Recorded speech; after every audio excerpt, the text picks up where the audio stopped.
আসসালামু আলাইকুম ভিউয়ার্স, আজকে যে বিষয়টা নিয়ে আলোচনা করব সেটি হচ্ছে মশলা। যে তরকারিগুলো রান্না হয় সেগুলোতে কিন্তু আমরা স্বাদ করার জন্য অনেক প্রকারের মশলা ব্যবহার করে থাকি। সেই মশলাগুলো কোথা থেকে আসে, কি পরিমাণ আসে এবং কি পরিমাণ আমাদেরকে খাইতে হয় আমরা অনেকেই জানি না, জানার চেষ্টাও করি না। তো আজকে এই ভিডিওটা করার উদ্দেশ্য হচ্ছে আমরা অনেকেই মশলা খাই কিন্তু মশলার অনেকেই নাম জানি না। তো আজকে আপনাদেরকে আমি এই মশলার নামগুলোর সঙ্গে পরিচয় করে দিব। তো ভিডিওর ফার্স্ট থেকে লাস্ট পর্যন্ত আমার সঙ্গেই থাকুন। আশা করি এই নামগুলোর সঙ্গে পরিচয় হয়ে আপনাদেরকে অনেক অনেক উপকৃত লাগবে ইনশাল্লাহ। তো ভিউয়ার্স, আসুন আর দেরি না করে আমরা এই মশলাগুলোর সঙ্গে পরিচয় হয়ে নিই। তো শুরু করা যাক।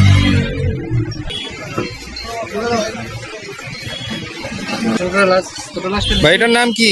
ধনে, ধনিয়া, এটার নাম কি? জিরা, এটার নাম জিরা, এটার নাম কি?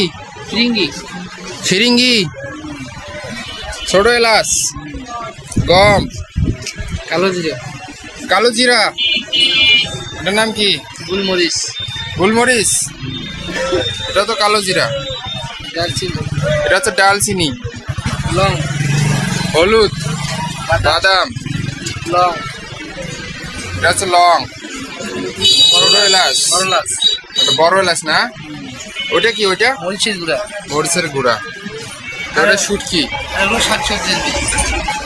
ওইদিকে শাকসবজির বীজ, ওইদিকে হচ্ছে শাকসবজির লিস্ট। ও আচ্ছা আচ্ছা, মানে ওখানে হচ্ছে আবাদ সুবাদের জিনিস নাকি? গাড়াগাড়ি।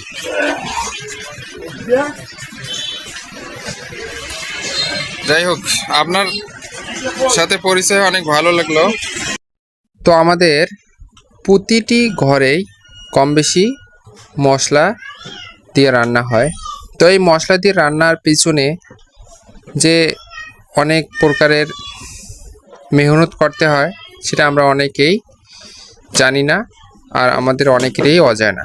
এই মেহনতগুলো যেমন আমাদের পরিবার থেকেও কেউ করে, আবার এই মেহনতগুলো আমাদের পরিবারের ছাড়া অন্য কেউ করে।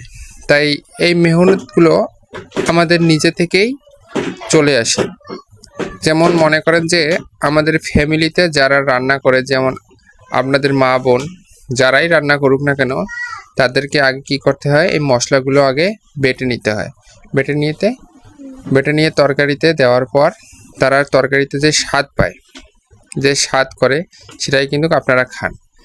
তাই আমি বলবো, যারা আপনারা আছেন তারা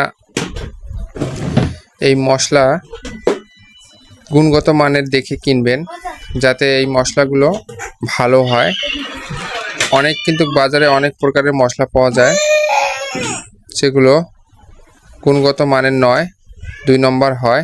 তাই আপনারা দেখে শুনে বাজারে এইসব মশলা কিনবেন।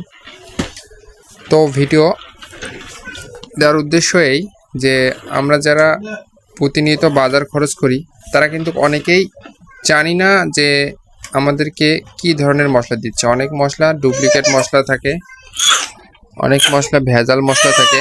তাই এইসব থেকে আপনারা সতর্ক থাকবেন। এসব থেকে সতর্ক থাকার পাশাপাশি আপনারা সুন্দর মানের দোকানদারের কাছ থেকে মশলা ক্রয় করবেন, তাহলে আপনারা গুণগত মানের মশলা পেয়ে যাবেন। ধন্যবাদ, ভালো থাকবেন। আপনার